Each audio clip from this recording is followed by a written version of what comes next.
Hello বন্ধুরা, আজকে আমরা এই ভিডিওতে জানবো কিভাবে এনডিএ মুসলিম বা সংখ্যালঘু ভোটকে কাজে লাগিয়ে তারা টোটাল 2025 সালের যে অ্যাসেম্বলি ইলেকশনে 202টা সিট জিতেছে এবং মহাগঠবন্ধন মাত্র জিতেছে 35টা।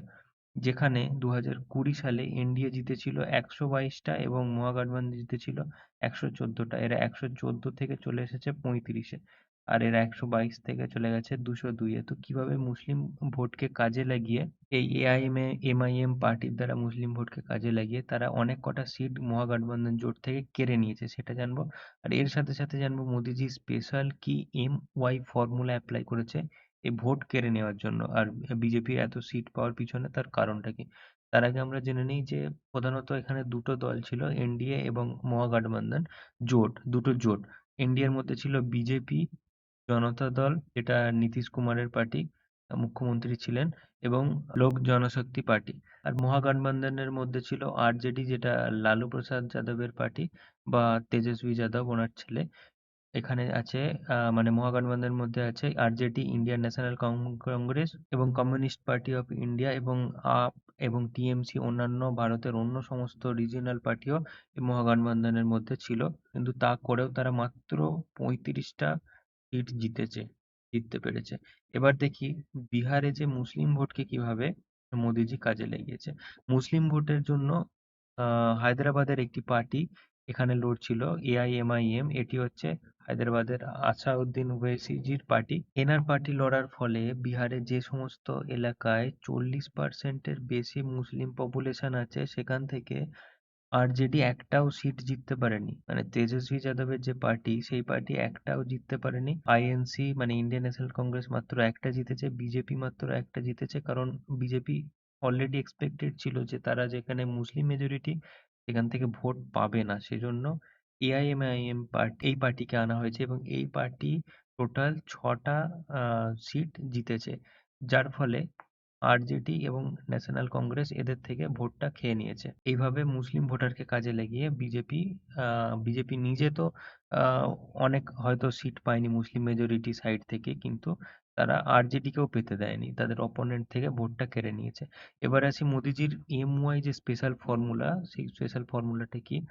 এখানে ওয়াই রিপ্রেজেন্ট করছে মহিলা অ্যান্ড ইউথ।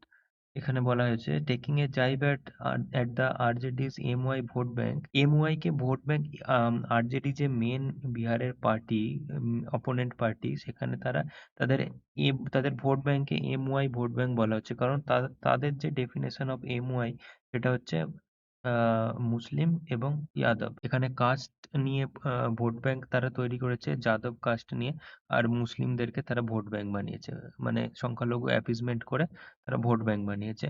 সেটা হচ্ছে কারা, আরজেডি এদেরকে টার্গেট করে, মানে মুসলিম আর যাদব এই কাস্ট পলিটিক্স করে বা সংখ্যালঘু পলিটিক্স করে, তাদেরকে তারা ভোট ব্যাংক বানিয়েছে, মুসলিম এবং যাদব।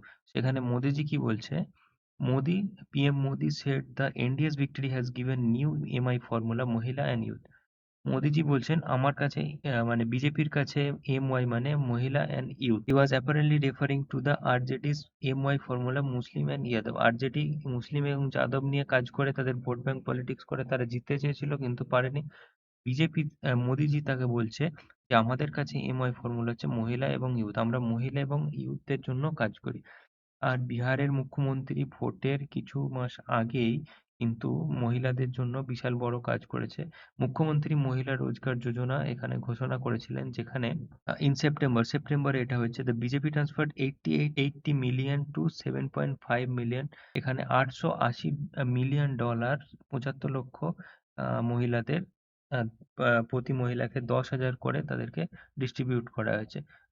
বিহার সরকারের গ্রামীণ বিকাশ বিভাগ থেকে ডিস্ট্রিবিউট করা হয়েছে। যেসব স্মল এন্টারপ্রেনাররা আছে, কেউ ঝোড়া বুনছে, কেউ ছাগল পালন করছে, কেউ চুড়ি বানাচ্ছে, কেউ ধূপ বানাচ্ছে, কেউ মুরগি পালন করছে, বা কেউ দর্জির কাজ করছে, এই সমস্ত যারা ছোট এন্টারপ্রেনার আছে মহিলারা, তাদেরকে প্রতিজনকে 10,000 করে অ্যাসিস্ট্যান্ট দেওয়া হয়েছে, যাতে তারা রোজগার বাড়াতে পারে, তাদের ব্যবসার উন্নতি করতে পারে। The assistant can be utilised areas of the choice of beneficiary including agriculture, animal husbandry, handicrafts. যারা হ্যান্ডিক্রাফটের কাজ করে বা পশুপালন করে, তাদের নিজস্ব বিজনেসে কাজে লাগিয়ে তারা উন্নতি করতে পারে। এই জন্য এইভাবে তাদের প্রতি মহিলাকে 10,000 করে দিয়ে, এরকম 75 লক্ষ মহিলাকে 10,000 10,000 করে দিয়ে টোটাল $880 মিলিয়নেরও বেশি টাকা খরচা করেছে এবং পুরো মহিলা ভোট ব্যাংকটা তাদের দিকে টানতে সক্ষম হয়েছে বিজেপি। সেটাই বলছে এখানে এমওয়াই ফর্মুলা। এবং মোদিজি এটাও বলেছে, I assure my brothers and sister Bengal that the BJP together with you will uproot Jungle Raj from West Bengal as well. তো মোদিজি এখানে বলেছে will uproot Jungle Raj from Bengal as well after Bihar. মোদিজি বলতে চেয়েছেন যে Trinamool party আছে এটাকেও আপরুট করে ফেলবে এবং পশ্চিমবঙ্গেও বিজেপি জিততে চলেছে। তো এটাই দেখার কতগুলো সিট পাবে। তো আপাতত এটুকুই। Thanks for watching. ভালো লাগলে অবশ্যই লাইক করবে, একটা সাবস্ক্রাইব করবে, অ্যান্ড কিছু যা বলার থাকলে ভিডিওটা কেমন লাগলো সেটা বলবে অবশ্যই কমেন্ট করে।